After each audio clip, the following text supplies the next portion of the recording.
Como crescer na vida cristã? Os meios de crescimento. Na parte deste capítulo, consideraremos os principais meios da graça, isto é, os canais que Deus escolheu usar para nos transmitir sua graça e nos fortalecer. Quais são os meios pelos quais podemos garantir nosso crescimento cristão? Se tomarmos a analogia de uma criança em fase de crescimento, que é muito usada pelos autores do Novo Testamento, teremos a nossa resposta imediatamente. Embora muitos fatores se combinem para promover e salvaguardar o crescimento saudável de uma criança, há dois que se destacam em importância.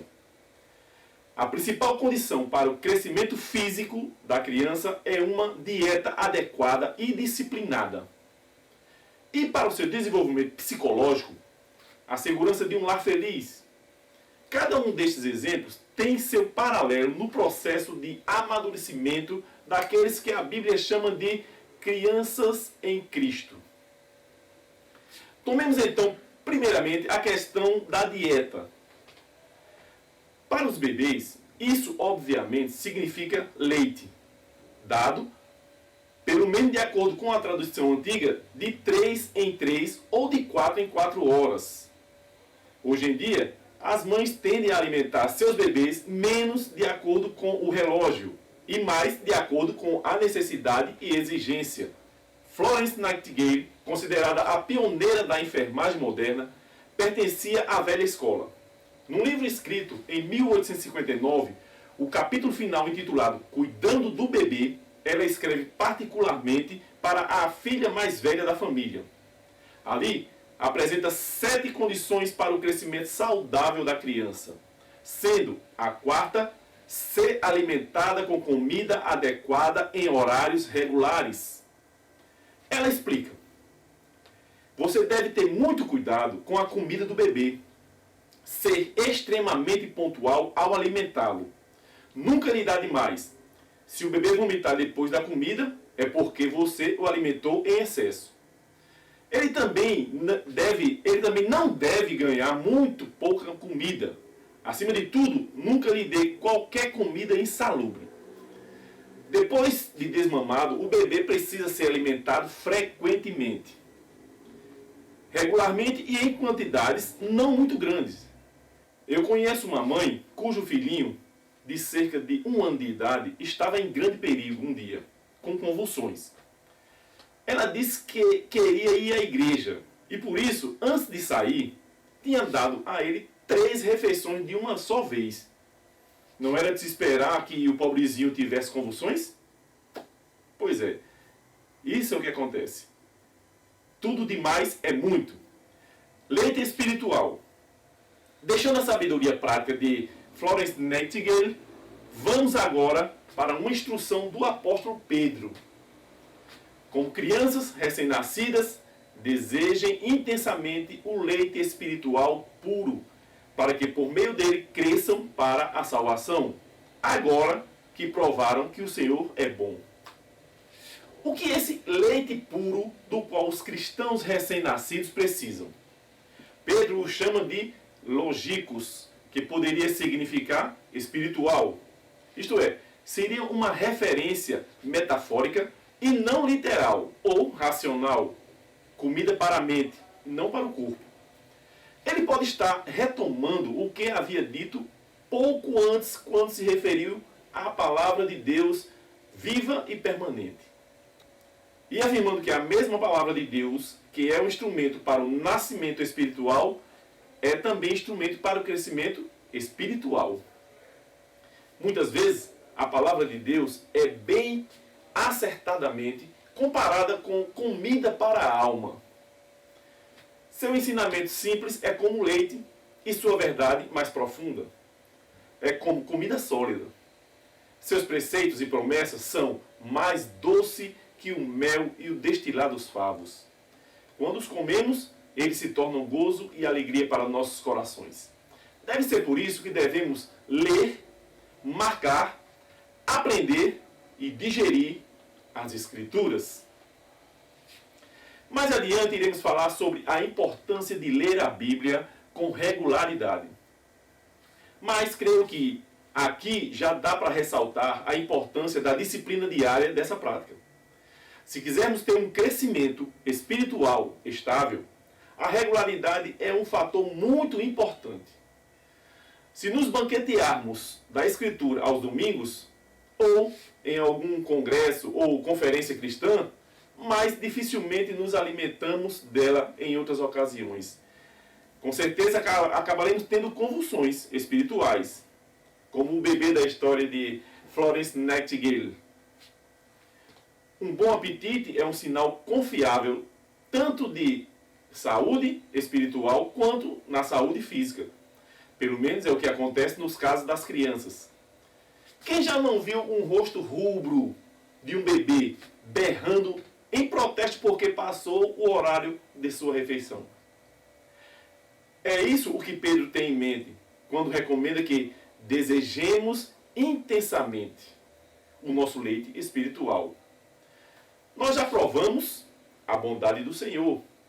Isso se encontra em 1 Pedro, capítulo 2, versículo 3. Ele escreve: comprovamos que o Senhor é bom. Agora isso deve motivar-nos a sugar o leite espiritual puro, diretamente da fonte, que é a palavra de Deus. Somente então iremos crescer para a salvação. Por salvação, aqui o apóstolo deve estar se referindo à santificação e especialmente a nos livrarmos de sintomas de imaturidade, como maldade, engano, hipocrisia, inveja e maledicência. Segundo, lar feliz. Tão importante quanto uma dieta adequada e sistemática é o sentimento de segurança proporcionado por um lar feliz. Psicólogos e psicoterapeutas falam muito da influência, para o bem ou para o mal, do ambiente familiar sobre o nosso desenvolvimento emocional na infância. O propósito de Deus é que toda criança nasça e seja alimentada em uma família. Uma família estável, é claro, e amorosa, por sinal. Seu ideal para os cristãos recém-nascidos é o mesmo. Muitos de nós temos um conceito muito individualista da vida cristã. Cristo morreu por mim, dizemos. Isso é um fato comprovado pela Bíblia. Mas não é toda a verdade. Ele também morreu por nós a fim de purificar para si mesmo um povo particularmente seu. Ou seja, quando nós nascemos de novo, não nascemos num hospital de isolamento espiritual. Pelo contrário, nascemos no seio de uma família, a família de Deus. Ele se torna nosso Pai Celestial. Jesus Cristo, nosso irmão mais velho. E todos os outros cristãos ao redor do mundo, independentemente de onde estejam e de qual seja a sua raça, nação ou denominação, passam a ser irmãos e irmãs em Cristo. Se, portanto, esperamos crescer para atingir uma maturidade cristã saudável, isso só pode acontecer no contexto da família de Deus. Ser membro de uma igreja não é uma opção nem um luxo, é um dever e uma necessidade. Tentar prescindir disso é uma grande insensatez, além de ser pecado. É claro que, ao dizer isso, eu estou pressupondo que a nossa igreja seja uma comunidade autêntica, cujos membros são unidos por laços de apoio e cuidado mútuo. Mas, muito frequentemente, esse tipo de vida e amor não existe. Alguém que chamou a atenção para esse fato foi o Dr. Robert Maurer, professor emérito de psiquiatria na Universidade de Illinois, nos Estados Unidos. Ele era um conhecido crítico de Freud, um defensor de que ele chamava de grupos integrativos e um pensador que defendia as obrigações contratuais implícitas em todos os nossos relacionamentos. Alguns anos atrás, ele gentilmente concordou em participar, há algum tempo, a um grupo de amigos que queriam fazer-lhes algumas perguntas. Ele disse que não era cristão, nem mesmo teísta. Tinha o que chamava de uma briga de namorado com a igreja. O que ele quer dizer com isso? Sua queixa era que a igreja havia falhado com ele quando adolescente e ainda hoje continuava falhando com os seus pacientes. Como assim? Ele acha que, porque a igreja nunca aprendeu o segredo da vida em comunidade, acho que de todas as críticas que já ouvi com relação à igreja, esta é a mais nociva, a mais grave.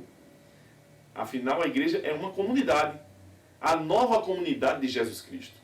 E muitas igrejas já aprenderam o significado e as exigências de uma comunidade de amor. Mas o fato é que há outras que não descobriram isso. Nisso, o professor Maurer tinha razão. De todo mundo, eu duvido que alguém consiga tornar-se um seguidor equilibrado ou maduro de Jesus Cristo sem participar regularmente dos cultos e da vida da igreja juntamente com outros cristãos ou outros crentes. Nós devemos nos tornar membros ativos e totalmente comprometidos com a nossa igreja. Se, pois, quisermos crescer espiritualmente, estas são as principais condições. Se você está se preparando para entrar na igreja ou o fez recentemente, aconselho-o a guardá-las em seu coração. Não se contente com uma vida cristã estática, parada. Antes tenha a firme determinação de crescer em fé e em amor, em sabedoria e santidade. Para fazê-lo, cultive a disciplina de buscar a Deus diariamente através da leitura bíblica e da oração. E dedique-se de todo o coração a participar dos cultos, da vida comunitária e do testemunho de sua igreja. Estas coisas irão encorajá-lo e também irão fortalecê-lo muito e farão do seu crescimento espiritual algo natural e constante. E assim você estará glorificando o nome de Deus através da sua vida, do seu testemunho de vida. Que Deus possa lhe abençoar. Em nome de Jesus.